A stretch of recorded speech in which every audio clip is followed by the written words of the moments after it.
Remember, guys, Tim Pool doesn't do e-drama.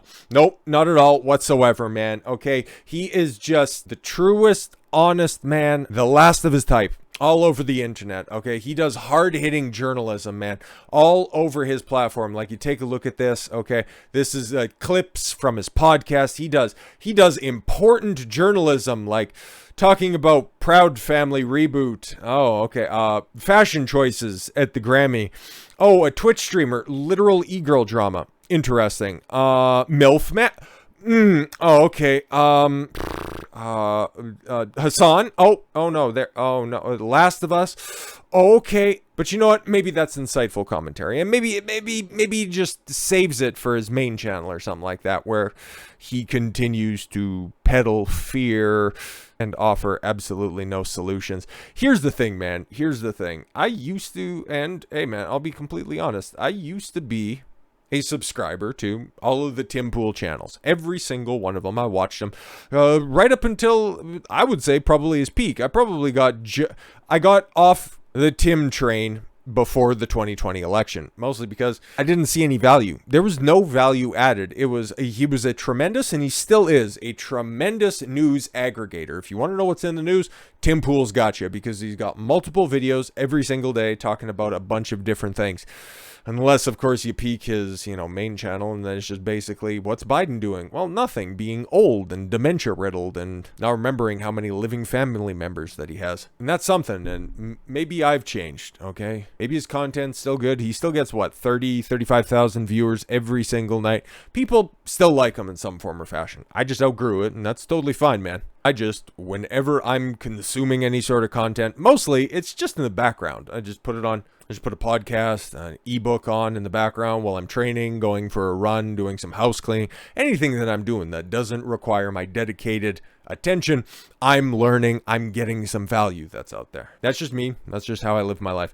If you like the whole fear porn where you're just constantly in this perpetual state where you've taken the black pill and that you think that one day the little beanie man is just going to give me some answers or provide a couple of solutions to all of the problems, and maybe one day we can be ready for the Civil War, chances are it's never going to come, because that's Tim Pool's grift. That's what it's been, man. It's the exact same thing as mainstream media. Just peek this. Man, we can take a look. Just his main channel, his number one channel, his biggest channel, 1.3 million subscribers. Congratulations. I'm not hating on him for how successful he is. Absolutely not, man. He's worked incredibly hard, and he's found the secret. Everything is, just perfectly tailored to the algorithm. The red and white bold lettering, the one picture on the thumbnail that's large enough where you can see the whites of the eyes. 35 minutes long for the, local time for me. I think the main channel stuff, if I could remember correctly, it's 2 or 3 o'clock drop, or maybe it's 1 o'clock. I don't know, man. It's after dinner. And then everything else on the other channels, the peripheral channels, they just drop at the same time every day. He stays in the algorithm.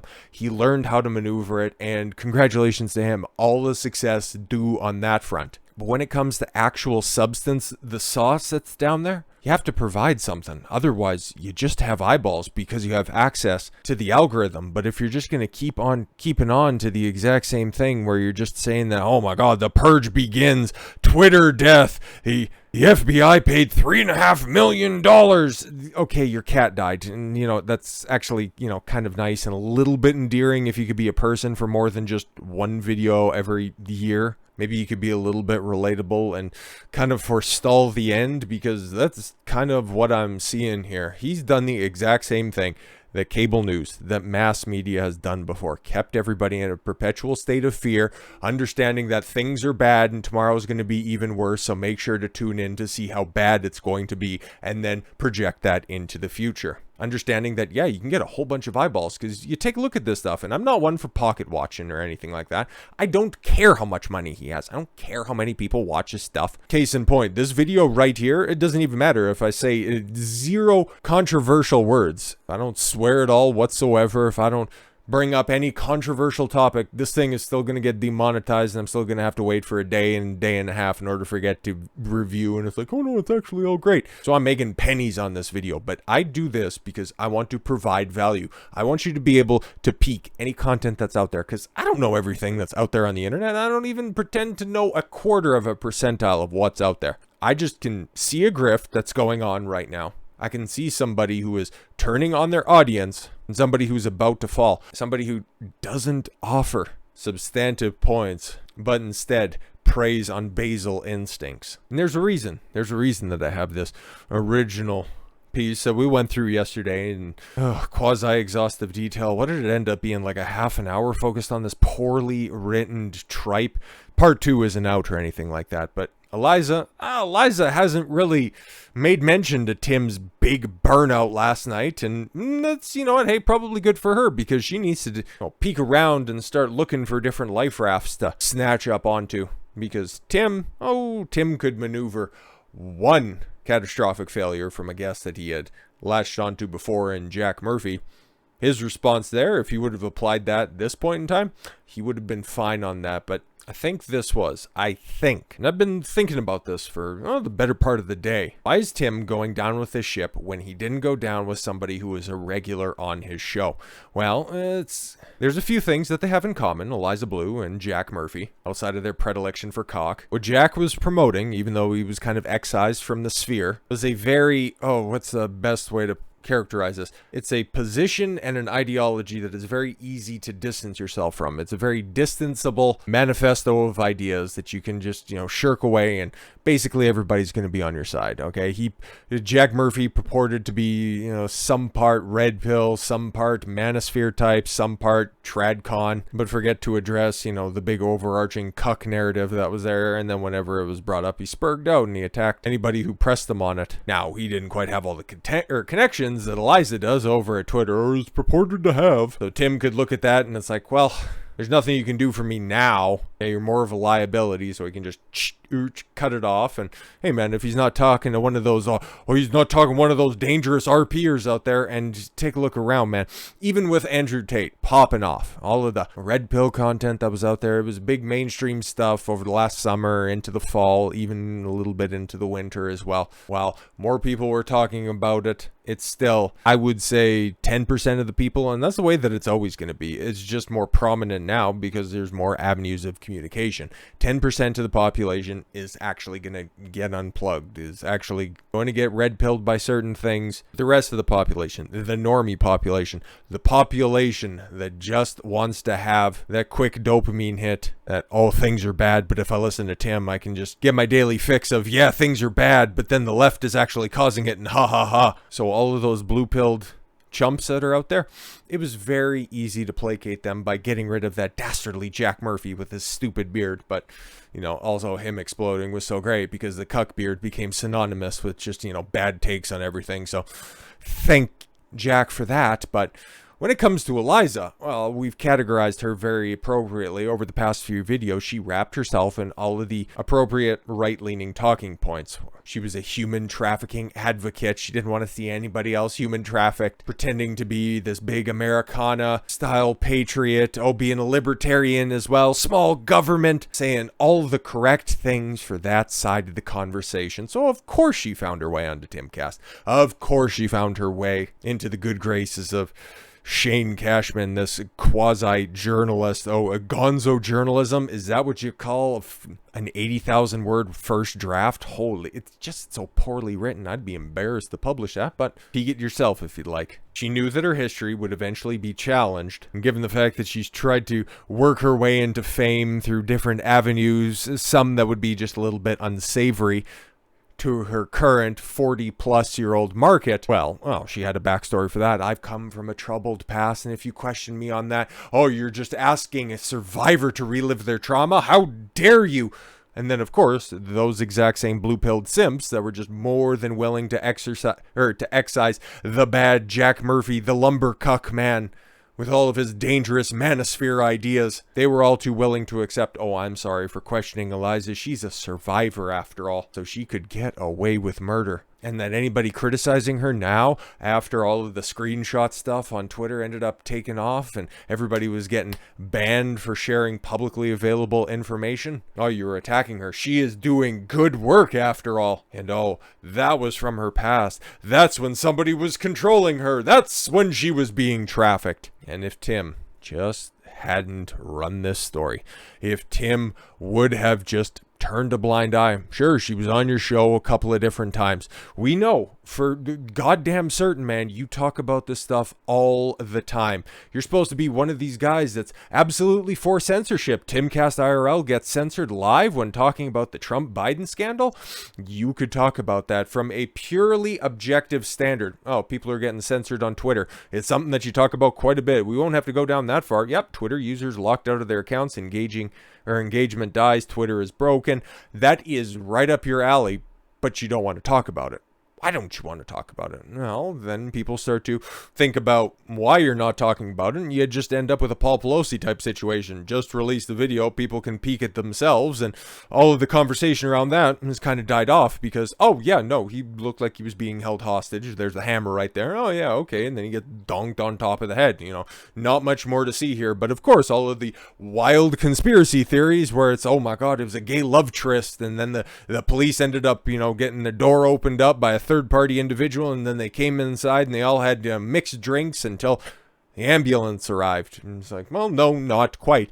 But if Tim would have just addressed this, or even just went, hey man, not interested in that at all whatsoever, if he didn't block the quartering, and then the quartering decided to do some digging, and that, well, things just finally got to a boil last night on the old Timcast IRL. And yo, man, it's pretty disgusting. Like I've stayed in my past with Tim, okay? Used to be a subscriber, used to listen to him. Eventually outgrew it, hopped off the train when I was tired of hearing the same old left-right bar analogy. How Trump's a bad guy, but is he really that bad? And walking down that, it's like, okay, how bad is Trump? And then just really never getting to the end of the logical conclusion of that thought experiment, and just continuing to keep everybody coming back every single day. Everything will be coming out at the exact same time. It's just a one-stop shop for all of your news. It's perfect, man. You put a lot of eyeballs on your product, and just anecdotally taking a look, just remembering what you used to get on your old clips compared to now, not a lot of growth. So you ended up getting your audience. That's great. It's fantastic. 35,000 live viewers, about 250,000 on your main channel views, and then 100, 150. Maybe you get a certain topic that really pops off. You get something a little bit more than that. You get consistent viewership all the time. Tremendous, man. Your ad reads, hey, because you're the guy who cares about money more than anything else. You've said it multiple times. You want to say things that'll keep you on the platforms for as long as possible. You want to play by their rules because you think that that'll get you the most reach for your message. Wonderful, fantastic. If that's your business model, go for it. But don't also be trying to say that you're out there fighting for free speech, fighting for the truth, when you really have these opinions that you are about to espouse just under the surface. Because, bro, when you start to turn on your audience, you're going to find out real quickly that you don't have fans. You don't have supporters. You don't have anybody who would actually fuck with you when the chips are down. You have viewers, and viewers are fickle. Cable news certainly knows that. CNN absolutely knows that after they have just a staggering graveyard of former personalities because they had to continue to cut costs. Sure, you get a bunch of high-ticket guests that come through in the evening. You got the perfect time slot for just having a daily, nightly recap show of all of the events of the day. Yeah, you get big-ticket guests, and then you never really engage them on their specific expertise. You just more or less mow over top of them with a bunch of different headlines and never really let anybody else talk until like a real Chad walks into the room and Steven Crowder controls everything, and you just sit there like a little 5'6" midget that you actually are. But I said this, if you go back when he had Kanye West, remember Tim Pool doesn't do trauma or anything like that. When he had Kanye West, Fuentes, and Milo in the studio as well, I called him out. I said that he's a terrible host. He cannot pivot on the fly.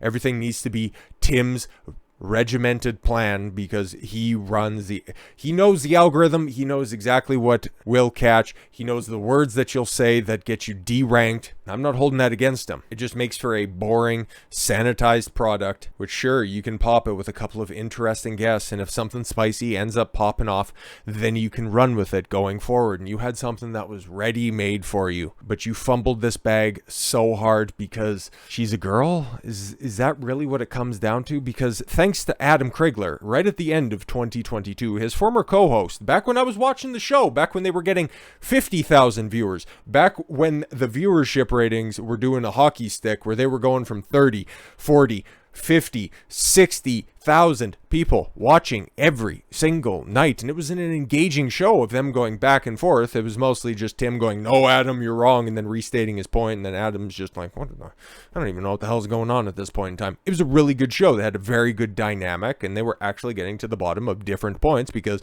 at the end of the day, Tim Pool had to be right. So therefore, there had to be an end goal of the conversation. Now, you just got a bunch of yes men around him, and then they just banter around talking points until the 2-hour marker rings, and then they read super chats for a second, and then they cut back to their paywall segment. Cool, man. If you're interested in that stuff, by all means, super popular. There's a chat that's rolling that nobody pays attention to. Real good stuff, man. Your viewers are pleased with it. But then that's the tight walk you walk, man, because he knows the algorithm as well as anybody else. That's why he gets consistency. That's why he has eyeballs on his product. But then, when you start to shit on your viewers, man, you have to know. You have to know what's going to be coming, because here's a brother right here who, I don't know who this guy is, okay? He just clipped the 7-minute segment that we're going to watch. He seems to be somebody, I'm not mocking him. I'm absolutely not. He's just the test case right here. This is somebody who fits in very well with the Tim Pool audience. Proudly unvaxxed, so somebody who has an arbitrary characteristic that he's championing as some sort of virtue point. It's just as stupid as, somebody saying that they're non-binary, okay? It's a choice that you made. One that I side with and one that I appreciate, but it really doesn't make you unique. It's not really a personality trait. It's something that you chose to do. All right, bet. Independent thinker, and again, if you're so independent, why do you have to put it in your bio? Just be that instead of saying that. Demonstrate, don't explicate. Writer and visual artist. Okay, all of that stuff, man. It's just, it's perfect for being sympathetic to the Tim Pool message. Oh, he says that he's an independent thinker. Oh, he's also saying some funny things about the jab. Oh, man, I really like this guy. He's not like mainstream media.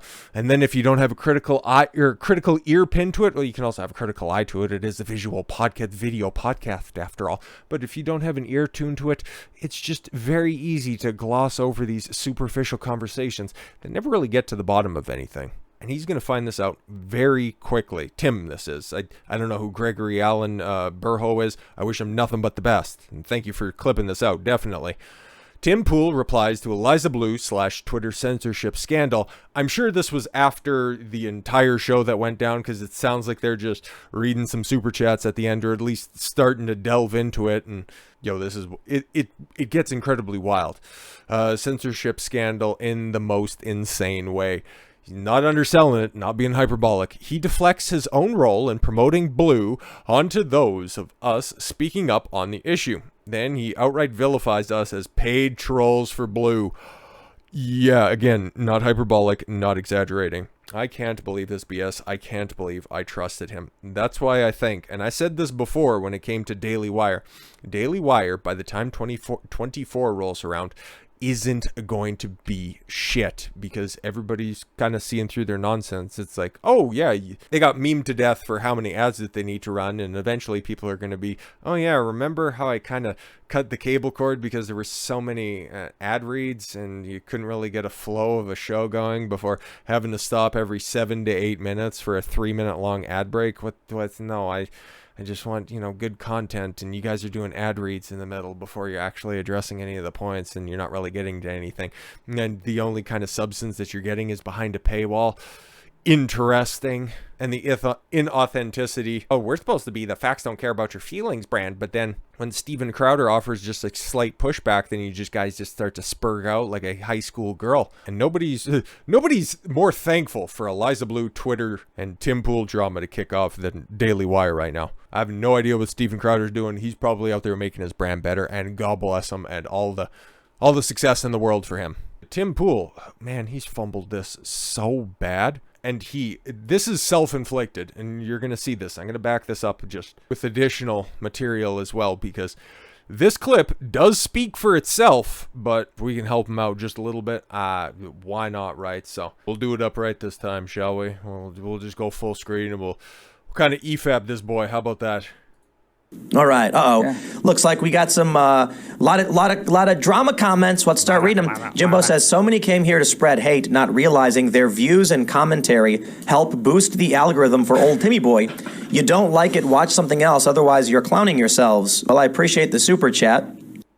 Yeah, it's interesting. So oh my God, this is it's such low-level cope. Oh, let me just read this super chat. I'm sure it's not the first one that came in, and this is probably not the most recent one either. Don't know how much money he makes. I think pocket watching is completely and utterly ridiculous, and I don't know how much he made on this episode. I don't care how much he makes on this episode. Tim does. Tim knows all of the numbers. Oh, he has access to everything that's out there, which is something that's going to become painfully obvious here in a second. It's just the whole, I don't want to address it, and I just continue to stoke drama, even though I'm not a drama channel. I'm a news channel. I'm an independent thinker. I'm a disaffected liberal. I've got all of these characteristics that I chose for myself that substitutes for a personality. Any publicity is good publicity. Something that he's going to echo there in a second. It's like, you could just do away with this. Maybe you could do a couple more videos on it. Maybe you could opine on it more as the story develops. You know the story. It's supposed to be a multi-part series on your website. So kind of fumbling the bag once again, but hey man, we're just getting started. And appreciate it. And then I put up a poll, and I said, smash the like button if you don't trust Eliza Bleu. And 89% said I will like because I don't trust her.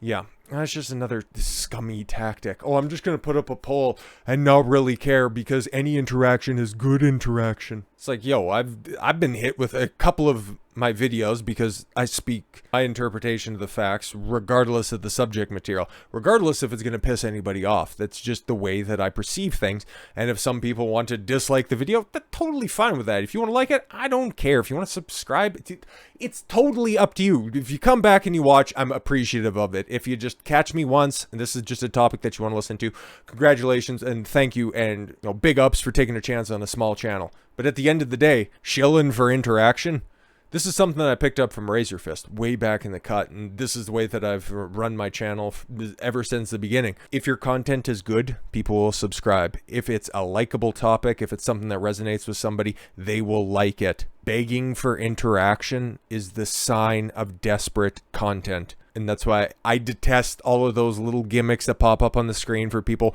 Remember to like and subscribe and leave a comment, and I really want to know what you're talking about. Now listen, the past couple of Tim Pool, Eliza Bleu videos have had hundreds of comments on them. It would literally be impossible. It would be, thank you all very much for engaging in the content. By the way, of course, hey man, I've stated this before, the comment section is completely for you guys, but just going into that and then trying to answer every single thing, that would be incredibly time consuming, and my days are just completely stacked. I think it would be better served with creating content as opposed to responding to comments. That's my opinion, but I'm a one-man show and I know how long all of this stuff takes to create. Tim, on the other hand, he sees that interaction and he knows how to keep it going. But hey man, if you would have owned the grift at this point in time, it's like, I put up a poll, it got thousands of interactions, and ha ha ha, it was just the exact same question, just phrased differently. Ain't I hilarious? Anyways, next super chat. But no, then he launches off in one of the most objectionable things I've seen in a while. That means everybody who smashed the thumbs down trusts Eliza Bleu. All right, well, that was an interesting, it's 13,000 votes. It's interesting to see that so many people came here to support her by giving us a thumbs down. Because you just dropped a story on her. Everybody read some of it and was like, this is a puff piece, bro. Are you going to address this tonight? Nope, not until the super chats come around. Then I'll just read the fraction of them. Well, I can't say I'm surprised. A lot of people do support. Scroats McGoat says, last night as a member, if Tim doesn't disavow Eliza tonight, get the out, Scroats McGoat. You can cancel right now and see you later. Yo, what a bitch. Okay, listen, you're self-censoring like that, okay? Bro, just say fuck. Just really drive it home. It doesn't matter at the end of the day. Perfect pause screen, by the way. The Scroats McGroats right there, or whatever the hell your name was, bro. That was your Jack Murphy heartfelt moment. Fuck you personally, and heartfelt. Whatever the hell that, lumbercuck had to say back in the day. On that show that no longer exists because of a spurgy woman who ended up, getting too far deep into her feelings and ruining a very good thing that's over there. But you know what? She actually handled it better because she still, at least to my knowledge, hasn't addressed any of that conversation. But I also don't peek any Sydney Watson content, mostly because, well, she's kind of self-absorbed and doesn't really add anything of value to the conversation. Another topic for another time. But I got to stick up for Tim. I'm not turncoating. I'm not turncoating or anything like that. But somebody saying that you have to do this, otherwise thinking that you're going to try to hold somebody hostage, bro, that's an ultimatum. And an ultimatum, the only thing that you propose with that, or really the only thing that you show with that, is just your utter lack of power. Oh, I'll stop being a member if you don't address this. It's like, bro, you're not going to hold my show hostage. I do whatever I want, but this is about the worst response. You could have just said that and it's like, oh, an ultimatum just shows that you have absolutely no power in this situation. Yeah, that's cool, wonderful, fantastic. I will address it in a timely manner. Wait for all of the pieces to come out of the video, or of the article, which I don't know if he just kind of has spotty memory when it comes to this stuff, but anyways. You will never wave money in my face and make me disavow anybody, especially someone I care so little about. Eliza Bleu. Somebody I care so little about. She's been on the show twice. You're going to have a multi-part series that's out there. You won't even speak her name until the super chats come up. It's been an ongoing talking point. It's somebody that you even blocked, somebody that you purported to be at least an associate with. I won't say friend or anything like that, but somebody that you've done business with in the past before then. Very interesting. Somebody that you even apparently contacted. Jeremy from the Quartering was out there, and he was also saying that some of the memes ended up offending him, which is just a sign of bitch-made activity behind the scenes, which also, thanks to Adam Krigler exposing him on a multitude of different things, just shows that he's not a forthright and honest actor. You would think somebody who is 36 going on 37, that motherfucker is 4 years to the day my senior. He is 36 years old and he's acting like a bitch. Holy son. Yo, man, this is wild. Absolutely wild. Been on the show 2 times. If you're going to cancel because I won't do what you say, you shouldn't have been here in the first place. Bye-bye. Don't let the door hit your ass on the way out. Yo, and even still, man, like just going that far and trying to break down.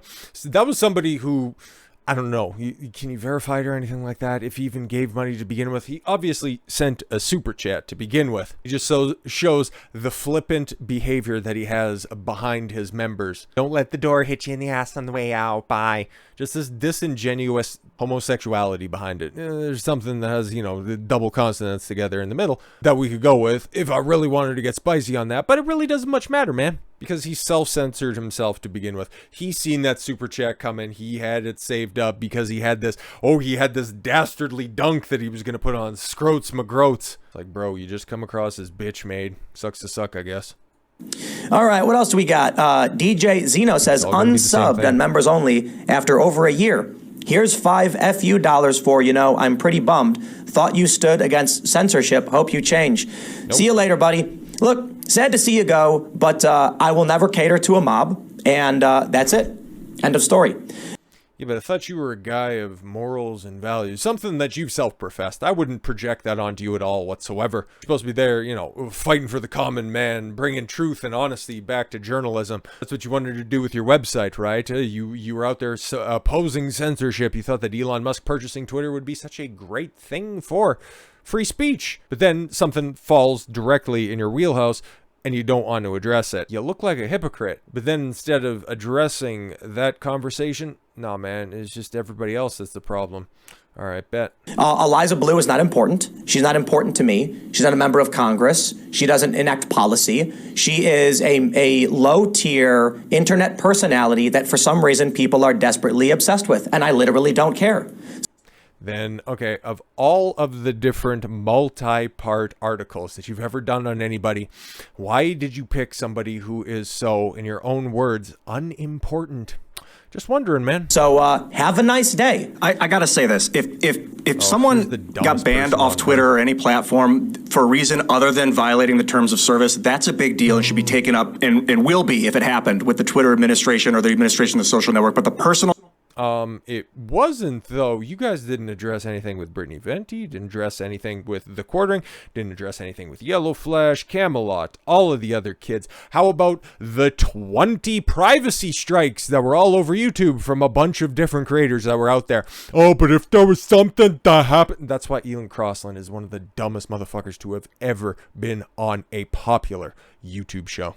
Stuff is it's like, no offense, TMZ garbage. It's like National Enquirer. I mean, if you like it, oh God.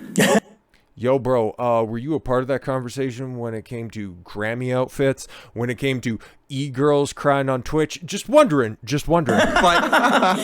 there's a lot we can We build. don't actually have a comeback when it comes to this stuff. We just like to laugh. Anyways, next super chat. People that were sending us money hoping that we'd address something that is normally within our wheelhouse, but we don't like to address the small people. If people care about this stuff, they're allowed to. But like the idea that people are going to come here and threaten, like, I will cancel my membership because you're not talking about someone no one ever heard of. It's like, dude, I get that you...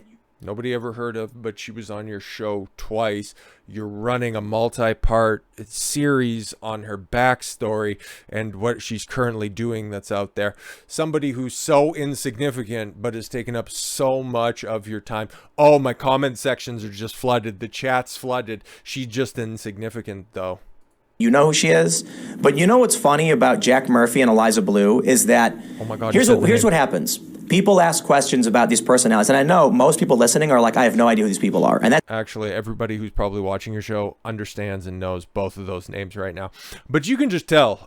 I think I made mention of this in the previous video. Sorry, I record both of them back to back. I know, shocker, right? I need to record all my videos in a batch because I don't have an entire fleet of people helping me. One-man show, after all. But the physiognomy, just the body language. Our dude right here just sunk back in the chair. Listen, everybody that's just watching this, they're just haters right now. They just want drama that's out there. We're trying to do something more than that. That's exactly it. We had about 40,000 peak concurrent viewers. We get, 300 to 500,000 video viewers plus 100,000 on the podcast. Congratulations. That's, really great stuff. But the only time that deviates from the norm is when somebody else shows up, because you've had 30, 40,000 viewers for the past how many years outside of what? The Alex Jones episodes, Steven Crowder episodes, a couple of the crazy episodes like when he got swatted and stuff like that. Viewers. And you're pissing off your supporters right now, however many there are. This is a dangerous road you're walking. And then about 1 million across the clips.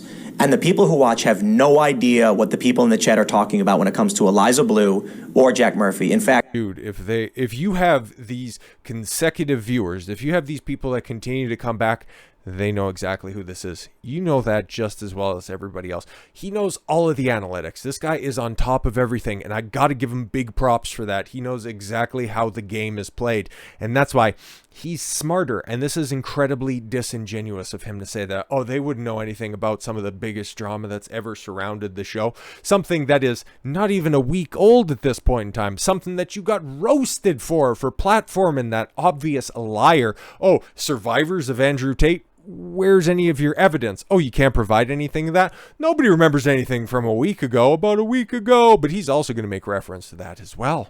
John, do you know who Eliza Bleu is? The only reason I knew is because I saw you guys talking about it one time. Oh, he didn't know about it until he watched your show, but nobody who watches the show actually knows who she is. Very interesting. And nothing against John Rich. Poor guy right there. Big and rich. If you're a person of a certain age, you remember that band. And yeah, he's made a name for himself as coming out as a fairly staunch conservative. And, I've heard him opine on a couple of topics. He just unfortunately got wrapped up in this nonsense that's going on right now. And, well, he's actually going to play a little bit larger of a role here in some of the subsequent, some of the follow-up material. One time we mentioned I never learned about her organically. No. So what I think is going on, to be completely honest, is that the people who are claiming they hate her are actually probably a paid reputational firm to promote her. Everybody in the comment section, everybody in the chat right now who is watching and who is asking me to address this drama that I helped stoke are bots. They're paid for. They're bought and paid for, bro. Holy shit. So that's why I brought this up last week. There are companies you can hire that will spam the internet to generate buzz and attention for you. There's no such thing as bad press. So when I see... Oh, there's no such thing as bad press? Just wait for this story to die down. We'll see if there's such thing as bad press. People like flooding our comments and saying things that aren't true, like I'm canceling my membership. No, I thought that there were people. I thought they were all bots, though, not actually people. Just wondering. Oh, I can see who's canceling the memberships. Like I can literally, I own the website, and this past week we have gained slightly more members than we normally gain, and it's probably because the guests we had on last week or whatever. And we've gained more members. Okay, I got to go ahead and I got to run this back. All right, you boys got to peek exactly, you know, okay, over the past week, I look at all the numbers, bro. I know everything about all of the stuff all the time. Over the past week or so, look at all of these heavy hitters that were on there. Jeff Younger, Libby Evans, don't know who they are. 279,000. Okay, that seems to be somewhere around baseline. Now, obviously, the John Rich episode, because he was addressing all of this stuff, you know, peaks a little bit higher. Hasn't been quite a day, but hey, man, okay, that's what that is. Jack Pasobic, Bot Sobic there. Okay, 400,000. Good stuff. 300,000 for Samira Khan. I have no idea. Okay, Malcolm Flex, 366. Okay, so it looks like that's about baseline. I guess they just dipped for the lady there for a second. Oh, man. I guess she needs to have dyed hair in order for anybody to care on the platform. You got Bald Man right there, 336,000. Matt Strickland. I don't know who these people are. Aiden Kearney, Joe Kent. I at least know who Joe Kent is. Hell of a good congressional candidate. Oh, Hotep Jesus. Very interesting because one of the interviews between Eliza Bleu, who's just down here, just a little bit right there. That's the only one that actually continues to get play, which is kind of strange. But anyways, no, super popular guy, by the way. Very, very popular. You have everything at the baseline of about 360K. That's about where it's at right now. Outside of the obvious outliers, Drama, Candace Owens, Drama, Steven Crowder. But over the past week or so with all of the new members, but you can see everything at all times. That's very interesting the way that you'd frame that, but it doesn't need to make sense. It doesn't even need to line up just as long as it makes money, right, Tim? This past week, we have gained slightly more members than we normally gain. And it's probably because the guests we had on last week or whatever, whatever. Probably. Jack Pasobic, maybe, he's a great personality. And so... You would have probably made note of that at some point in time instead of just waiting to bring that up. And it's like, what, the 20th different appearance of Jack Pasobic on your platform? It's like, it's not that special at that point in time, unless you were just having like a really stimulating conversation. And what would end up driving new subscribers? Like, it doesn't really make it doesn't make a whole hell of a lot of sense. It almost sounds like this is just absolute, just global level cope. We gain several hundred per week, and we gain a little bit more than that on average. With people coming in claiming that they're canceling their memberships, maybe they are, but we're gaining more than they're being canceled. I think that many of these people, I think two things are happening. One, a lot of it. One, how about, you know, people are actually upset that I'm not being true to my morals and my principles. And two, well, you know, he's already kind of let the cat out of the bag. Anybody who criticizes me is clearly a bot. I thought he said that he was a disaffected liberal, not a current liberal. Maybe the grift is now going from being on the left to being on the right to now going back to the left. I'm just wondering, man. It's inorganic promotion of Eliza Bleu. Inorganic. A ton of content flooding the internet, bringing up a personality no one's ever heard of, makes her instantly famous to even the likes of, 9-time Grammy nominee John Rich, who's not heard of her. He kind of said that he had heard by listening to your channel. You're not listening to your guests, but hey, if you've just peeked a Tim episode once, you already know that. But okay, cool. So he's just making up facts, not in evidence. That's the point. They want us to talk about her because they're being paid to generate controversy. I'm being paid to generate controversy. Tug's being paid to create controversy. Jeremy from the Quartering's being paid. All of these different content creators, we're being paid to generate this controversy. No, absolutely not. And if I go outside to my mailbox and there's actually a check that's in there, I will amend this video. But as of right now, haven't sniffed a dime, bro. either want to. That's why it doesn't matter if we say anything good or bad. Yeah, it stays If we say, look, we're doing the story, Shane Cashman's. Nope, it's bad. Oh, now you bring that up? Oh, I thought nobody cared about her, but why are you running with it? Oh, okay, cool. It's almost like, sorry about that. It's almost like you're coming up with the story off the top of your head. It's almost like you haven't really thought all of this stuff out. Maybe you're getting caught in a lie in real time. Okay, we're not going to talk. Oh, no, now it's bad. I think it's a PR campaign in order. I think people are being paid to promote her. Yeah, keeps you in the cycle, basically. That's right. She's never been more famous because of this. Exactly. And so I'll be completely honest with the Shane Cashman story. I told Shane Cashman I didn't want him to do the story because he went from profiling Ye to Carrie Lake and now to a low mid-tier internet personality over that I just think the next he was supposed to be. Yo, you should stutter over your words more. That's very interesting. Okay, Ye, Carrie Lake. Okay, a little bit of a drop off there from Ye, one of the most popular people stirring up a lot of drama online. Carrie Lake, that makes sense. One of the rising stars within the GOP who... interesting, and especially doing an expose on her exploits in Arizona, that could be very spicy and not something that you can talk about freely and openly on YouTube. So yeah, doing something off-site or even on your own site, very much warranted. But in your own words, somebody who is irrelevant but then is also a low to a mid-tier celebrity, then you got to kind of question the people that you're employing as to why you're running with that story. Oh, I can't tell them. You are the boss, bro. If you don't want to see that story, if you think that it's not going to drive any sort of attraction, why are you wasting money on that? Or did you realize, maybe there's a way to generate your own type of publicity for that. Oh, maybe if you keep Eliza Bleu, maybe if you start running some very interesting, some very funny tactics all over the social media that you proclaim to love so very, very much. Oh, maybe then you'll start to get some eyes on this ill-fated project that nobody really would have cared about beforehand. It's all starting to come together now, isn't it? Be interviewing Andrew Tate. We reached out to Tate. Tate's in jail, as Shane mentioned, this may kill the story, and Tate said yes, and so we were like, this is great. Shane writes tremendous work. I said, Shane is a horrible journalist, bro. We could, just the way that it's written, it's poor. It's poor for high school writing, bro. If you're proud of that, if that's the quality that you like to see on your platform, there's a reason you're going to be irrelevant after this story passes on. Yo, man, if you checked with the Tate team in order to run this story, that means you guys were talking about doing this stuff back in early to mid-December? Because they've been locked up since the end of December, so they'd have bigger fish to fry than just, stupid Eliza Bleu, to be completely honest. That's the only thing that would be true, but that's also not what you said. You said that you cleared it with Tate. Great, wonderful, fantastic. Why weren't you doing an expose on Tate? That would have drove attention. That is some actual some injustice that's being carried out right now. You don't want to talk about that at all whatsoever. That is something that you could be focusing your attention on. That is something that you could say, yeah, Eliza came through and she was advocating for these survivors and didn't provide any evidence.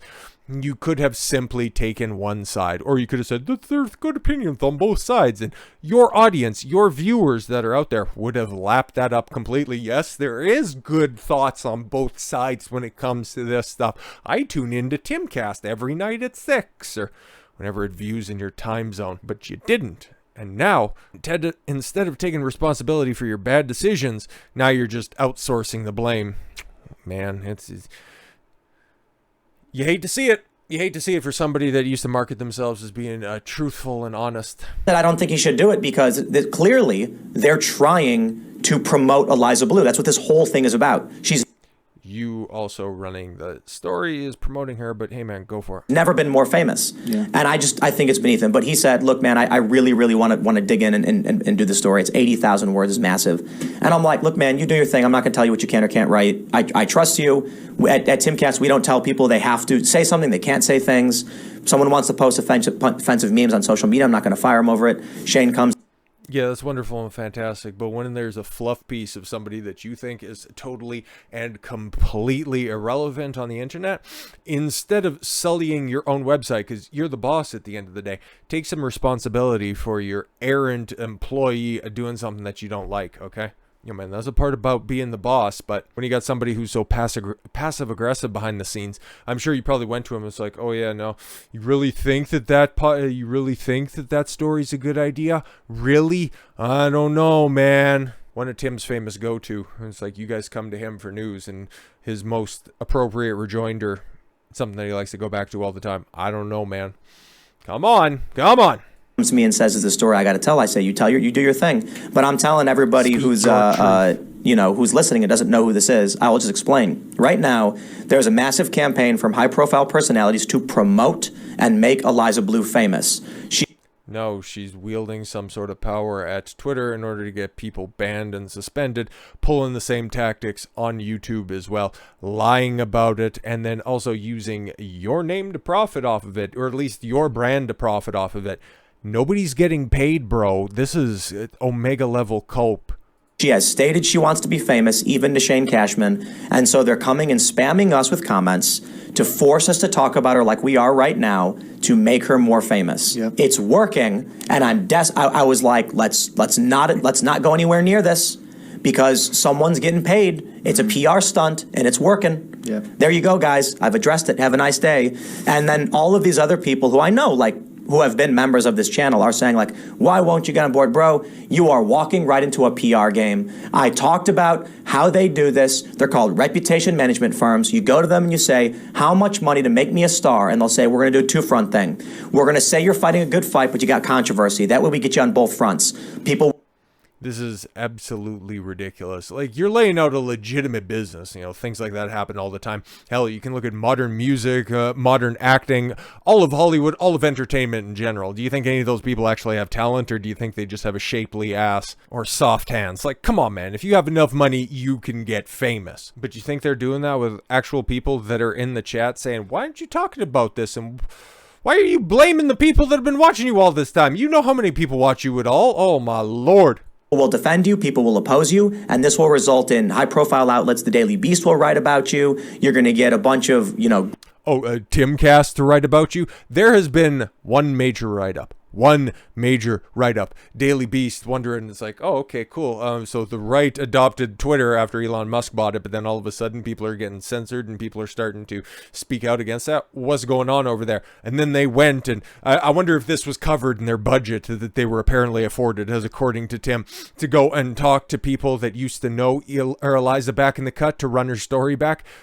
Very interesting, but I'm sure you won't address your own story being run. Grifter channels are going to start talking about you, drama channels, big YouTubers. We will make you famous, and it'll cost you $100,000. And there you go. Congratulations, everybody. You did exactly what the money paid for, and here we are addressing it just for you. Hope the money was worth it. All right. Yo, that is... Yo, I don't like Tim like that, but oh my God, that was... If you're like Greg there and said, I can't believe I trusted him, he just called you a bot. I thought that was something that he used to mock whenever Adam Schiff or the likes would say Russian bots, but no, it's totally fine. I know about this entire strategy where you can pay to get your name in an algorithm, you can get people talking about you, you can get your name to trend. It sounds like a lot of projection there, Timmy boy. But it's funny, because he also talked about, I don't want to talk about no mid-level personality. We don't do drama, and we're not going to stoke those fires.